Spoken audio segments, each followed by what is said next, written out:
Assalamualaikum warahmatullahi wabarakatuh. Bismillah, alhamdulillah, kana wa man lam yasha lam yakun la haula wa la quwwata illa billah, amma ba'd. Alhamdulillah, kita selalu bersyukur kepada Allah bahwasanya di pagi hari yang cerah ini kita masih diberikan kesehatan, keafiatan, kemakmuran. Terlihat dari jamaah masjid yang alhamdulillah cukup penuh. Yang ibu-ibu biasanya enggak di atas, sekarang enggak muat di atas, sampai turun ke bawah. Ini tandanya masjid semakin makmur. Alhamdulillah ya. Yang selalu bersyukur Allah. Selawat sering salam tak lupa kita haturkan kepada kekasih kita, baginda kita Nabi Allah Muhammad sallallahu alaihi wasallam. Semoga kita menjadi umat yang terbaik, menjadi umat yang selalu menghidupkan daripada sunnah baginda Rasulullah sallallahu alaihi wasallam. Insyaallah kalau kita menghidupkan sunnah baginda Rasulullah, berarti kita cinta terhadap Rasulullah. Barang siapa yang cinta terhadap Rasulullah, berarti kita pun cinta kepada Allah. Barang siapa yang cinta terhadap Rasul dan Allahnya, jaminannya adalah surganya Allah. Mau enggak surga Allah? Insyaallah ya. Terlihat dari wajah-wajah penghuni-penghuni surga. Baik, yang akan menyampaikan khutbah subuh di pagi ini telah hadir di tengah-tengah kita, yaitu guru kita, Ustadz kita, Ustadz Firdausuki. Kepada Ustadz kami persilahkan. Assalamualaikum warahmatullahi wabarakatuh. Waalaikumsalam. Assalamualaikum warahmatullahi wabarakatuh. Innal hamdalillah nahmaduhu wa nasta'inuhu wa nastaghfiruh wa na'udzu billahi min shururi anfusina wa min sayyiati a'malina. Man yahdihillahu fala mudilla lahu wa man yudlil fala hadiya lahu. Asyhadu an la ilaha illallah wahdahu la syarika lahu wa asyhadu anna Muhammadan abduhu wa rasuluh. Allahumma salli wa sallim wa barik ala nabiyyina Muhammad wa ala alihi wa sahbihi wa mawala. La haula wa la quwwata illa billah wa ba'du. Bapak-bapak, ibu-ibu, shaimin dan shaimat yang saya muliakan, alhamdulillah, bersyukur kita kepada Allah Subhanahu wa ta'ala. Salawat serta salam semoga tercurahkan kepada Nabi besar kita, Nabi Muhammad sallallahu alaihi wasallam, juga kepada keluarganya, kepada para sahabat-sahabatnya, dan kepada para tabi'in, tabi'ut tabi'in, dan juga kepada kita umat-umatnya yang berusaha senantiasa patuh dan tunduk kepada ajaran-ajarannya. Dengan kudrah dan iradah Allah pada subuh yang berbahagia ini, dan juga masih kita di bulan Ramadan yang sangat kita rindukan telah datang, dan tidak terasa Ramadan kita, puasa kita sudah masuk kepada hari yang ke-11, betul ya? Ya. Dan insya Allah kalau umur panjang nanti malam kita melaksanakan sholat tarawih yang ke-12-nya.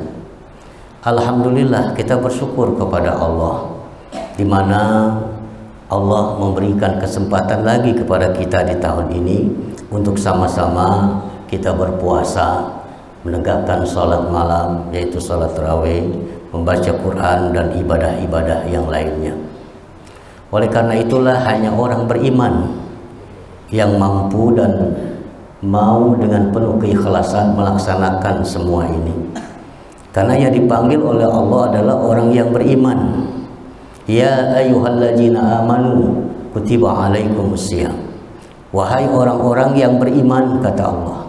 Jadi yang merasa beriman terpanggil dengan ayat yang mulia ini. Apakah kita termasuk orang beriman atau tidak? Allah tidak memanggil dengan kalimat ya ayyuhal muslimun atau ya ayyuhan nas, wahai orang-orang Islam, wahai manusia, tidak. Karena masih banyak orang Islam pun juga yang tidak berpuasa.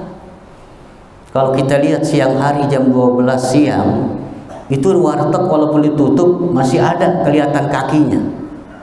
Ngapain dia? Mindo dia. Makan siang, padahal di hari Ramadan puasa. Di rumah bilang puasa. Ya sahur ikut sahur. Berbuka ikut berbuka. Tapi Allah Maha tahu. Allah Maha tahu kita ini puasa atau tidak.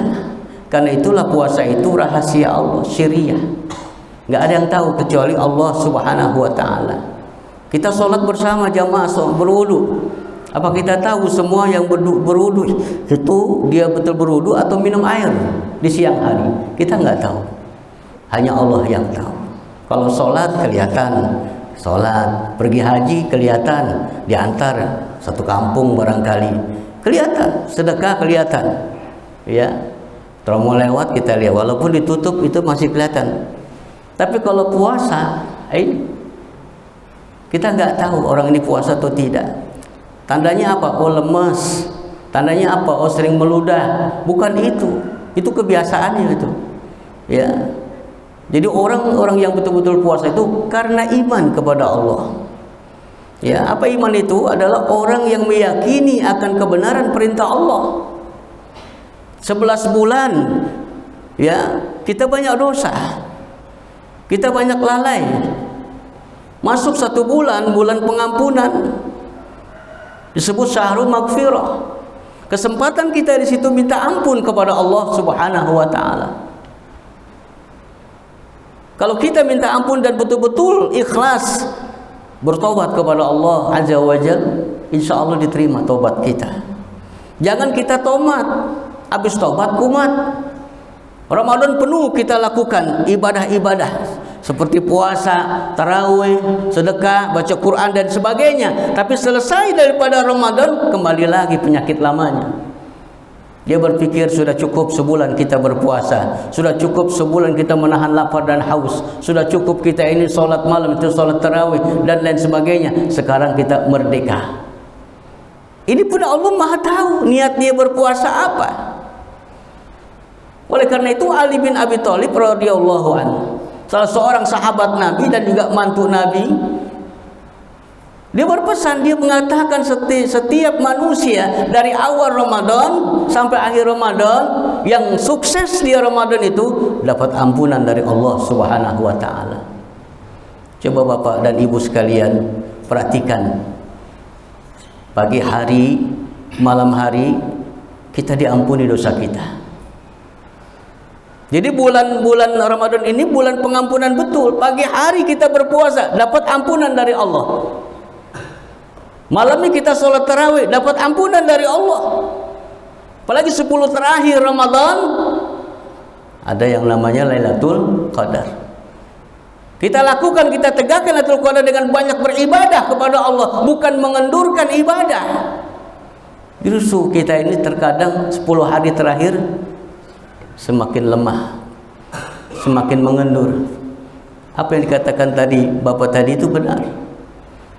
Ya, awal Ramadan iman itu lagi naik. Yazid wa yankus, itu iman. Terkadang dia naik, bertambah, terkadang turun iman itu iman.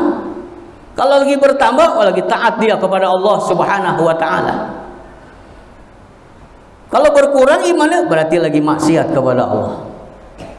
Gimana iman yang taat ini, yang derajat tinggikan oleh Allah? Orang yang taat, lihat di awal Ramadan kemarin, sholat tarawih penuh. Di sini penuh gak Pak? Awal Ramadan, awal tarawih penuh kan? Bahkan di masjid saya pun sampai beli tikar lagi. Ada yang nyumbang tikar, kenapa? Nggak muat. Ya tadi Bapak bilang di atas biasanya banyak ibu-ibu ya, sekarang turun. Kemajuan ini namanya. Ini iman. Saya kemarin ngisi di Gunung Sahari, tinggal 2 sapa. Saya 2 kali ngisi di situ. Ya yang pertama, masih penuh. Ya masih penuh. Ketika saya ngisi lagi kemarin malam, itu cuma 2 sap. Ini kelihatan keimanannya. Jadi lagi apa? Lagi merosot imannya ini. sekalian yang berbahagia, kita berpuasa bukan saja puasa nahan lapar dan haus. Kata Jabir, salah seorang sahabat Nabi bin Abdullah, bahwa puasa itu bukan saja menahan lapar dan haus, tapi mata kita, telinga kita, lisan kita harus puasa. Disinilah bukti manusia itu puasa diterima atau tidak. Matanya selalu jelalatan melihat yang maksiat, telinganya mendengar yang maksiat, lisannya apalagi dengan perkataan yang banyak sekali dusta, ya banyak sekali ghibah dan dosa-dosa yang lain dengan lisan. Pagi-pagi ibu pulang dari masjid ini, jalan tuh, dilihat ada ibu-ibu yang enggak sholat subuh jamaah. Ya, ini bukan ibu-ibu sini barangkali, ya ibu sonoan tuh. Ibu-ibu ngobrol sama satu temannya, "Bu, itu kan ibu itu, ya dia tadi nggak kelihatan di masjid, nggak sholat sih Bu." "Emang begitu dia si orangnya." Nah, emang begitunya ini nih, lisan ini lagi puasa itu. Batal nggak? Nggak batal, cuman pahalanya hilang. Tuh.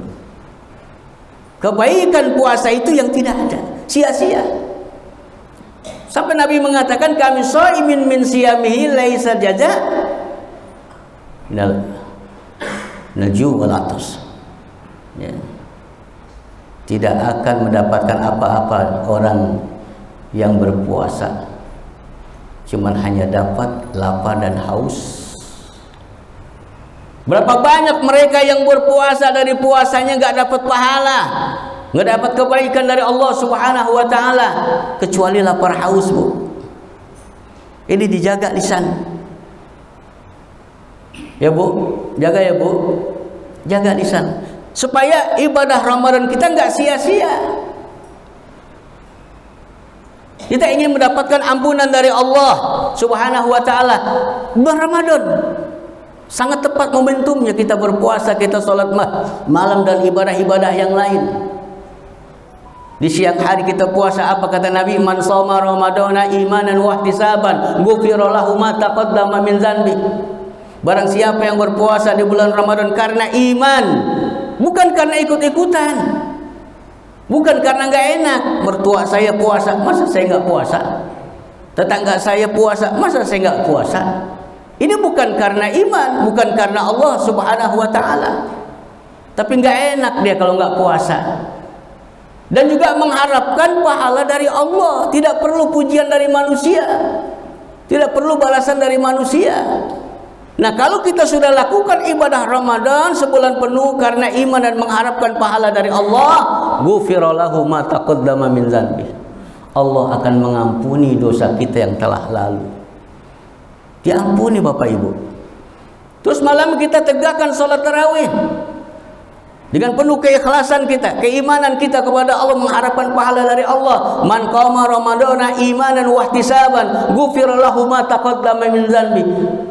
Allah akan ampuni dosa kita yang telah lalu. Di akhir Ramadan, "Man qama Lailatul Qadar," barang siapa menegakkan Lailatul Qadar, banyak beribadah di malam Lailatul Qadar, imanan wa ihtisaban, karena iman dan mengharapkan pahala dari Allah Subhanahu wa Ta'ala, ghufira lahu ma taqaddama min dzanbi. Allah akan ampuni dosa kita telah lalu.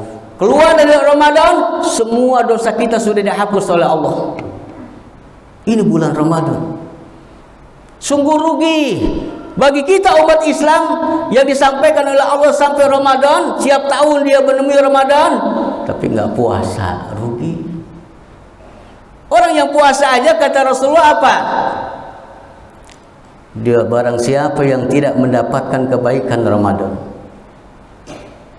maka sungguh orang ini benar-benar tidak dapat kebaikan.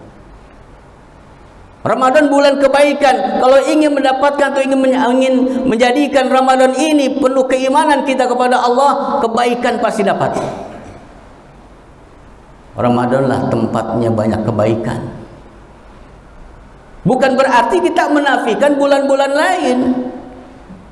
Semua bulan dari Allah Subhanahu wa taala. Mereka bulan itu pun juga punya keutamaan, punya fadilah. Bukan tidak punya apa-apa, bukan tidak punya kelebihan di bulan lain, tapi Ramadan lebih daripada itu. Kalau orang sudah mendapatkan ampunan dari Allah sebulan penuh, dia Ramadan, dia aktif di bulan Ramadan, makmurkan bulan Ramadan dengan banyak ibadah kepada Allah Subhanahu wa taala, menjaga lisan, menjaga mata, menjaga telinga. Selesai Ramadan, kembali dia beribadah. Fa iza faraghta fansab wa ila rabbika farghab. Maka apabila kamu sudah selesai salah satu ibadah yang kamu lakukan, maka siap-siaplah untuk beribadah setelahnya.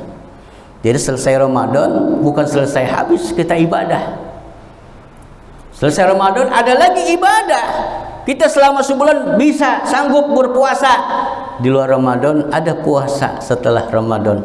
Puasa namanya puasa Syawal. Berapa hari? 6 hari. Puasa pahalanya pun juga besar. Kemudian kita sholat tarawih bisa mampu. Malam harinya kita bisa sholat tahajud. Di bulan Ramadan kita sanggup bahkan berkali-kali khatam baca Quran.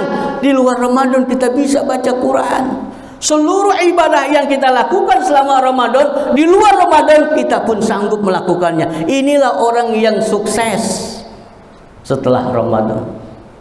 Ini yang mendapatkan ampunan dari Allah. Yang lebih dari itu adalah kita termasuk dikatakan la'allakum tattaqun. Ibadah yang kita lakukan semua ini tujuannya adalah mencapai derajat takwa. Kalau sudah kita bertakwa kepada Allah Subhanahu wa taala, insyaallah taala Allah akan menjaga kita. Karena takwa merupakan bekal yang terbaik, Bapak Ibu. Allah katakan wa tazawwadu, berbekalah kalian.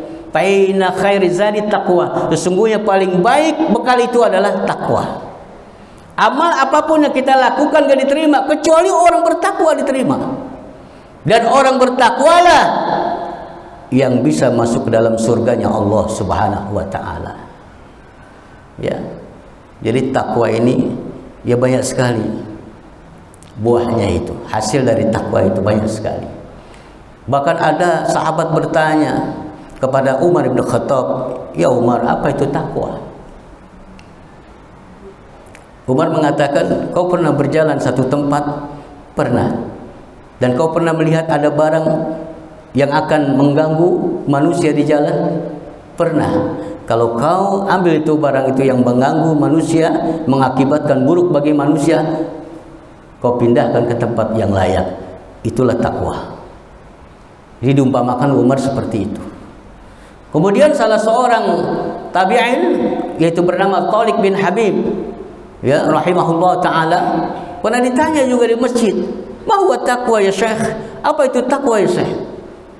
Maka Tariq bin Habib mengatakan takwa itu adalah anta'mala bi ta'atillah ala nuri minallah sawaballah. Takwa itu adalah engkau beramal soleh dalam rangka mentaati Allah di atas petunjuk Allah dengan mengharapkan pahala dari Allah Subhanahu wa taala. Yang kedua, takwa itu ada apa? Anta taruka maksiatillah ala nuri minallah takhafu iqaballah. Takwa itulah meninggalkan segala macam maksiat kepada Allah di atas cahaya Allah, petunjuk Allah, karena kita takut kepada Allah Subhanahu wa taala. Itulah takwa. Dan ketaatan yang sangat besar, kata Tariq bin Habib, adalah mentauhidkan Allah. Dan maksiat yang paling besar adalah kesyirikan. Jadi maksiat itu ada macam-macam. Maksiat besar itu adalah kesyirikan kepada Allah Subhanahu wa taala. Ketaatan sangat besar yang kita lakukan adalah mentauhidkan Allah. Nah, tauhid inilah yang bisa membahagiakan, yang bisa menghantarkan kita bahagia dunia dan akhirat. Apa itu tauhid? Ya, ditanya lagi, apa itu tauhid? Ifradullah bil ibadah, mengesahkan Allah dalam beribadah. Hanya kepada Allah kita beribadah. La ilaha illallah, la ma'bud bihaqqin illallah. Tidak ada ilah sesembahan yang hak diibadahi kecuali Allah. Kalau kita sudah mengucapkan kalimat tauhid, konsekuensinya apa? Faman yakfur bit-taghut wa yu'min billah faqad istamsaka bil urwatil wuthqa. Itu konsekuensinya. Maka kita wajib mengkufuri, mengingkari tagut. Tagut itu kata Umar bin Khattab adalah asyaitan. Ajakan setan wajib kita tinggalkan. Kemudian sahabat-sahabat yang lain, tagut itu adalah suatu yang beribadah atau diibadahi selain Allah Subhanahu wa taala. Ini mengandung kesyirikan. Lawan daripada tauhid adalah syirik. Maka kalau ibadah syirik yang kita lakukan ini masuk bulan Ramadan masih kita lakukan, sia-sia ibadah Ramadan kita sebulan penuh. Di luar Ramadan kita masih percaya kepada dukun, masih percaya dengan peramal. Barang hilang datang ke orang pintar. Padahal Ibnu Abbas mengatakan orang pintar itu ulama, orang yang alim tentang Al-Quran dan Sunnah Nabi SAW. Bukan Al-Quhan, bukan dukun orang pintar. Ada masalah dikit datang ke orang pintar. Siapa dia? Bukan ulama. Kalau ulama boleh kita datangi minta nasihat. Nanti akan diberikan nasihat berdasarkan Quran dan Sunnah. Itulah orang pintar. Hingga orang pintar kita datangi, barang kita hilang, minta tolong dong, lihat-lihatin siapa yang ngambil barang saya. Orang pintar itu cuma modal baskom sama air.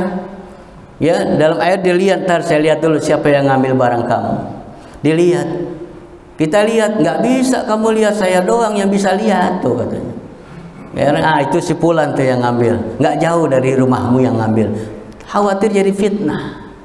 Kita percaya pada tukang ramal, tukang orang pintar ini sebenarnya al-kuhad, dukun ini. Apa kata Rasulullah? La yaqbalullah sholatan arba'ina yauman. Kalau kita sholat kita nggak terima 40 hari. Ini kalau sholat, kalau nggak sholat dosa besar lagi. Udah syirik, meninggalkan sholat. Nauzubillah. Masuk Ramadan belum hilang itu perbuatan ini, amalan ini. Sia-sia Bapak Ibu Ramadan kita. Ya, hati-hati. Berkata dusta di luar Ramadan, kita sering bohongin orang. Kita dagang nggak pernah jujur, masuk Ramadan masih dilakukan juga. Apa kata Nabi? Falaisa lillahi hajatun. Allah nggak berhajat, nggak butuh pada puasamu. Nggak butuh Allah. Kalau kita masih melakukan seperti itu. Kita ingat hadis Rasulullah SAW, wasiat malaikat Jibril. Ya, kepada siapa? Pada Rasulullah SAW. Malaikat Jibril datang pada Rasulullah. Apa kata Jibril? Ya Muhammad, aish ma syi'ta fa innaka mayitun, wa ahbib ma syi'ta fa innaka mufarikun, wa amal ma syi'ta fa innaka mazyun bih. 3 wasiat Jibril pada Rasulullah. Ya Muhammad, hiduplah sesukamu, maumu apa silakan. Kalau kau dilarang tak terlarang, yang dicegah dia tercegah. Silakan kau maunya apa, tapi ingat kau akan mati. Kita semua akan mati. Berapa kekuatan kita? Siapa yang gak akan mati? Fir'aun. Fir'aun orang yang zalim, yang mengaku akulah Rabbmu, Tuhanmu yang paling tinggi. Mati dia. Raja Namrud yang zalim pula mati. Gak ada yang gak mati. Disitulah kekuasaan Allah Subhanahu wa ta'ala. Nabi mengatakan aksirul maut, banyak-banyak mengingat mati. Ya, banyak mengingat mati. Kalau kita merenung, kita sendirian, itu pikiran kita tuh dosa kita sudah banyak. Ingat mati, bertobatlah kepada Allah. Ya, kita lagi sakit merenung penyakit saya gimana nih, nggak baik-baik. Seharusnya penyakit datang itu barangkali ditimbulkan karena dosa kita yang kita belum tobat. Ingat mati Bapak Ibu sekalian. Yang kedua, cintailah apa saja yang kamu cintai di dunia ini. Kau cinta harta, kau cinta kedudukan, kau cinta kepada jabatan, kau cinta anak dan istrimu, silakan. Tapi ingat, fa innaka mufarriq, kata Nabi. Sungguh kamu itu akan berpisah dengan semua yang kamu cintai. Kalau kita meninggal dunia, yang antar 3. Yang pertama hartamu, yang kedua keluargamu, yang ketiga amalmu. Yang 2 tidak ikut, yang 1 amalmu ikut dalam kuburnya. Kau ditanya, diminta pertanggungjawabanmu selama kamu hidup. Kau ditanya tentang tauhid, man rabbuka, man nabiyuka, man dinuka, ditanya siapa Tuhanmu, siapa nabimu, apa agamamu. Ini tauhid ditanya. Kalau kita selama hidup kita ini belajar tauhid, mengesahkan Allah, hanya Allah kita sembah, bukan yang lainnya, kemudian mengikuti sunnah Rasulullah SAW dengan benar, insya Allah kita bisa jawab pertanyaan dua malaikat mungkar nakir. Ini nggak sholat, nggak pernah puasa tiap Ramadan, walaupun dia diberikan umur panjang sampai Ramadan, nggak pernah puasa. Umur sudah semakin bertambah. Padahal Nabi mengatakan mantola umruhu wa sunnah amalu. Barang siapa dipanjangkan umur oleh Allah, dia bertambah baik amalnya. Bukan sebaliknya, ditambah umurnya oleh Allah, semakin buruk amalnya. Inilah orang yang sia-sia, orang yang menyesal nanti. Kapan menyesalnya? Ketika malaikat maut datang menjemputnya, disitulah baru penyesalan. Disitulah manusia baru butuh Allah, butuh pengampunan Allah Subhanahu wa ta'ala. Tapi ketika sehat, dia bebas tertawa dengan meninggalkan sholat, meninggalkan puasa, meninggalkan ibadah yang lain. Dia tertawa, terbahak-bahak. Rasulullah pernah menangis sedih, ditanya oleh sahabatnya, Rasul, kenapa kau menangis? Ketika aku Isra dan Mi'raj, aku diperlihatkan surga dan neraka. Aku menangis ketika diperlihatkan neraka. Kenapa? Kebanyakan neraka umatku. Umatku apa? Dia tidak lagi beribadah kepada Allah, tapi malah tertawa dia. Tidaklah dalam keadaan ibadah kepada Allah, taat pada Allah, nggak ada di ibadahnya, taat. Justru maksiat, dia tertawa, terbahak-bahak. Nanti di hari kiamat orang ini akan menangis sejadi-jadinya karena penyesalan. Ketika malaikat maut ingin mencabut nyawa, dia bilang kepada Allah, ya Allah Rabbi, li'arji'uni li'ali a'mala salihan. Wahai Tuhanku, jangan sekarang kau ambil, nanti saja ya Allah, kembalikan aku ke dunia ya Allah. Untuk apa? Aku akan beramal soleh yang pernah aku tinggalkan. Baru ingat amal soleh, baru ingat mau sholat, baru ingat mau sedekah, baru ingat mau puasa dan sebagainya. Tapi apa kata Allah? Kalla, kalla, sudah cukup waktumu, tidak bisa lagi. Ijazah ajaluhum yastaqdimuna sa'atan yastakhirun. Kalau jajal sudah datang, nggak bisa dimajukan, nggak bisa dimundurkan. Kapan meninggal kita ini? Kapan kita akan dipanggil Allah? Wallahu alam. Bisa saja setelah ini. Setelah sholat subuh jamaah, bisa saja saya duluan. Ya, bisa saya duluan atau bapak dan ibu duluan. Silakan, nggak masalah. Ya. Di rumah bapak ibu sudah nunggu malaikat maut. Ibu pasti nggak bakal pulang, nginep di sini. Kenapa? Takut. Ya memang orangnya ketika datang ajal, kematian datang, mereka lari. Ketakutan. Kenapa? Bekal belum banyak. Dosa masih kita lakukan. Jadi kita nggak mau mati dulu. Seperti yang tadi dikatakan Allah, Rabbi li'arji'uni. Jangan sekarang ya Allah, kau ambil. Besok saja atau kapan saja. Jangan sekarang ya Allah. Kenapa? Aku ingin beribadah sekarang, tapi udah terlambat. Fi waraihim barzah ila yaumi yub'atsun, kata Allah. Lihat di belakangmu, kamu akan masuk ke dalam alam barzah, alam kubur. Itu tempatmu sementara. Di alam barzah bukan ketenangan yang kita dapat, itu masalah gaib. Kita sering mengantar jenazah, orang ini sudah masuk kepada alam kubur, dia sudah tenang di sana. Belum tentu, wallahu a'lam. Utsman bin Affan pernah menangis di atas kuburan sahabatnya. Setelah menguburnya, menangis bukan main, sampai jenggot basah dengan air mata Utsman bin Affan itu. Padahal Utsman bin Affan adalah salah satu sahabat Nabi yang masuk surga tanpa dihisab. Sahabat bertanya, Utsman, kenapa kau menangis? Ketika tadi Rasulullah memberikan tausiah, kau tidak menangis. Kenapa sekarang kau menangis? Iya, aku pernah mendengar Rasulullah SAW bersabda bahwa gerbang di kuburan ini adalah gerbang yang pertama, bukan gerbang yang terakhir. Kalau seandainya gerbang pertama di alam barzah ini kau selamat dari azab kubur, kau akan dimudahkan masuk ke gerbang yang lain sampai akhirat. Tapi kalau kau tidak selamat, kau dapat azab kubur dari Allah, kau akan dipersulit untuk masuk ke alam akhirat agak lama. Ini jadi bagaimana kita ini akan selamat dari azab kubur? Sungguh-sungguh iman kita kepada Allah dan takwa kita kepada Allah. Takutlah kepada Allah. Makanya Ali bin Abi Thalib, orang takwa itu adalah al-khawbil jalil, orang yang takutnya kepada Allah. Zaman sekarang orang nggak ada takutnya lagi kepada Allah. Dia berbuat maksiat dinasihati nggak mau, udah kamu saja dulu. Ayo sholat, udah waktu sholat, udah kamu salam aja sama Allah. Itu kan kurang ajar namanya. Allah disalamin dia nggak sholat. Tak duluan deh, ini duluan kagak, belakangan kagak. Banyak seperti itu. Oleh karena itu Bapak Ibu sekalian, banyak-banyak istighfar. Ya, momentum yang terbaik ini bulan Ramadan, banyak-banyak istighfar. Kita banyak dosa. Jangan kita merasa, oh saya sih nggak pernah dosa, itu bohong manusia. Innal insana makhlukun wa nisyan. Si manusia itu tempatnya salah, tempatnya dosa, tempatnya lalai, itu manusia. Illa bitaubat, kecuali dia dengan bertobat kepada Allah Subhanahu wa taala. Jadi orang yang baik itu menurut Allah dan Rasul, yang beruntung itu siapa?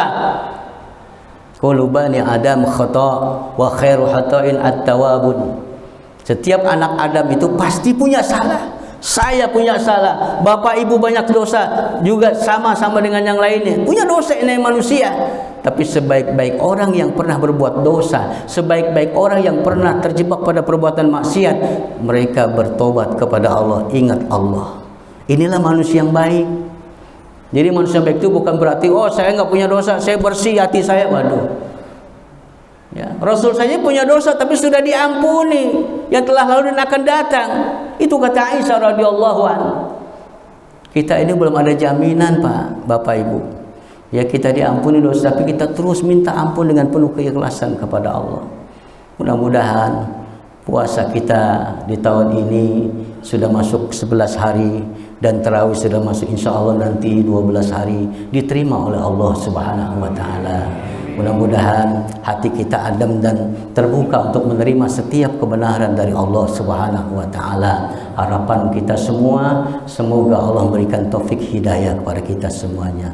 Inilah barangkali yang dapat saya sampaikan. Mohon maaf apabila ada kesalahan kata, dan saya manusia biasa, tidak luput dari kesalahan. Akhirul kalam, subhanakallahumma bihamdika asyhadu an la ilaha illa anta astaghfiruka wa atubu ilaik. Assalamualaikum warahmatullahi wabarakatuh.